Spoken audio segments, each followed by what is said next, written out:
Saudi Arabia's win against Argentina potentially being the biggest shock of all time in World Cup history. So we'll talk about that. We'll talk about how Argentina can recover from that, if they can recover from that. But Nick, I'm going to come to you. Where do you think this ranks in terms of the biggest upsets in World Cup history? Because it was amazing. The goals, the comeback, the drama, the fact that there were so many fans from Saudi Arabia just being a short hop over to Qatar as well. That really added to the occasion there in the stadium where the World Cup final is going to be held. I mean, some other shocks were Senegal beating France in the opener for 2002, Cameroon beating Argentina in 1990 when they really announced themselves on the world stage. And of course, USA beating England back in 1950 all the way back then with that famous 1-0 victory. But this is right up there. I'm seeing some stats out there that breaking it down said this is the biggest shock of all time because Argentina, second in the world, obviously just one of the favorites to win this, and Saudi Arabia ranked outside the top 50 in the current FIFA rankings. So just try and put this into context for us. Yeah, I think only the USA versus England amongst that. And even that was just a different era. I think at the time USA was like 40th, right? But at the time, how many teams were being ranked and ranked properly for that matter? So I think it's right up there.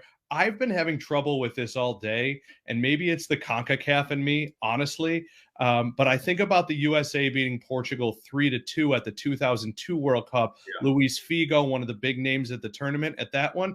And again, the CONCACAF in me.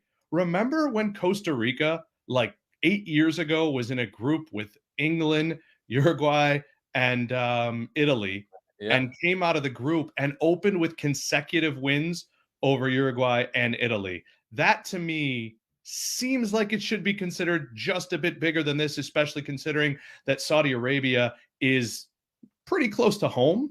And they did have a good crowd there. You know, there was a big kind of home advantage to that. But still, to see Lionel Messi orchestrate a team in front, and then it's 2-0, and you're almost wanting to hit fast forward on the game, to see them lose was mind-blowing. It really was. And what else was mind-blowing, Andy, about how Saudi Arabia actually did it? They went 1-0 down early off a penalty kick. Messi scored. And then, of course, they played this ridiculous high line, right? They just, a very bold strategy. They caught Argentina offside for 3 goals in the first half that were chalked out. Lautaro Martinez's one was very, very tight in particular. But it worked, and it gave him kind of it was a game plan, right? So Renard deserves all of the credit in the world for working so cleverly with the Saudi Arabian team and having a very good game plan. And they all play together in Saudi Arabia. They're all domestically based, so the players know each other really well. And we saw that recently in a friendly against the US, didn't we? How dangerous and well organized they could be. But I mean, some of the goals, just incredible quality when they actually got into the box and had those couple of chances. So how did they pull this off? Was this just kind of a little bit like the stars aligning for Saudi Arabia? Yeah, a little bit, but I think it's also important to remember we get so bogged down in how a team plays or what a formation should be or this player in this role. We forget there's a lot of different ways to play this game, and playing an incredibly high line like that against a team like Argentina is very bold, but if you think about it, it probably gives you the best opportunity on to achieve a 1 out of 100 type of event, like we saw when Saudi Arabia beat Argentina. And so, I mean, if you can level the playing field just that little bit, and they've obviously got talent. We saw what happened against the US in that friendly, like you mentioned, Joe.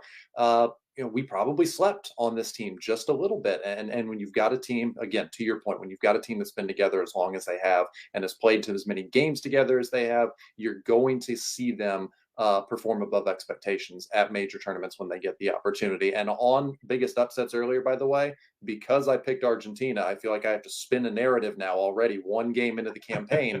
2010, okay. I know everybody remembers Spain lost their first game. Now, it wasn't to Saudi Arabia, it was to Switzerland.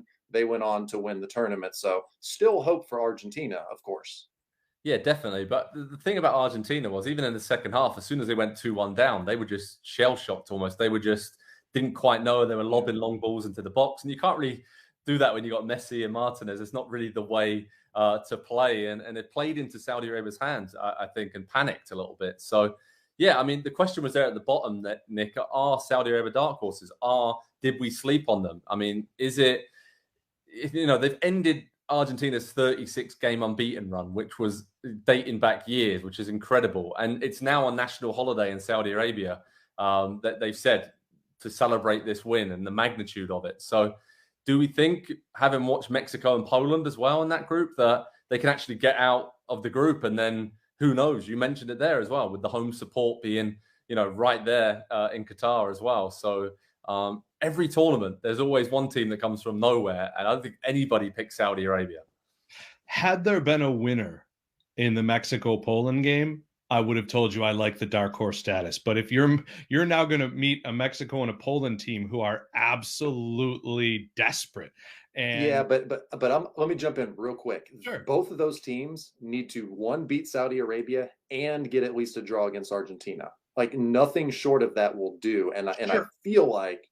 I feel like Saudi Arabia is in a really strong spot at this point because they've got the Argentina game out of the way. Yeah, winning is winning. And I guess I should short circuit my own point to jump ahead a little and say I'm still counting on Argentina going through. So that's part of what I'm thinking. They'll get at least 4 points here. And so when I look to Poland and Mexico and Saudi Arabia, I think they're gonna meet desperate teams. I don't know, as good of a goalkeeper as you are, and this kid was a kid.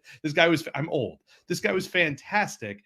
I just can't see him shutting down Lewandowski and then dealing with all of Mexico's attack as well. So I think Saudi Arabia is solid. I think more than dark horses, this could end up being, in retrospect, a bit of a quote unquote group of death. We may end up viewing it that way because, like Costa Rica, we totally underestimated a team. I still really don't think they'll come out though. Okay. All right. Well, good quality though on the goals, as we mentioned there. Oh my goodness. Beautiful. Just wonderful finish. What a moment when he just curled it. You knew exactly what he was going to do. Great celebration as well with the somersault backflip, little cartwheel action as well. But on Argentina, let's focus on it. How do they recover? Because Lionel Messi's come out and said, to be honest, we feel dead in the dressing room. It's dead through the how they feel right now. I mean, their odds jumped up straight away to be potential champions. Andy, should they panic? I mean, they've got Poland and Mexico to come, two tough teams to break down, as we saw today in their game. So there is hope, though. Argentina are your pick. So make the case that they can recover from this shocking defeat to Saudi Arabia.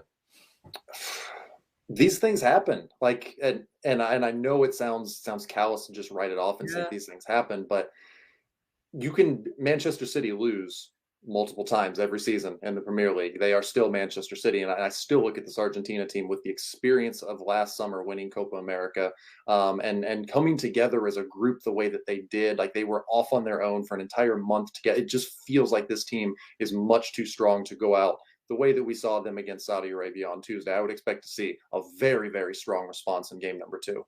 Absolutely. Let's see if we do see that. But over at Pro Soccer Talk at NBCSports.com, we'll have previews, how to watch information on Argentina and every World Cup game. But there'll be a lot of focus now on Lionel Messi and see if he can rally the troops. Obviously, he's already said this is going to be his last World Cup. Maybe the pressure was just a little bit too much, or maybe they underestimated Saudi Arabia. But as you mentioned, Andy, they've got the quality to recover. They're not going to panic, but they've got to win this next game now, right, against Mexico. So that is going to be one heck of a game between those two teams. Hi there, I'm Rebecca Lowe, studio host for NBC's coverage of the Premier League. Don't forget to hit subscribe to watch more videos all season long. For even more Premier League content, from original series to live matches, head over to Peacock and be sure to tune in for Premier League mornings every weekend on USA Network and on Peacock. We will see you over there.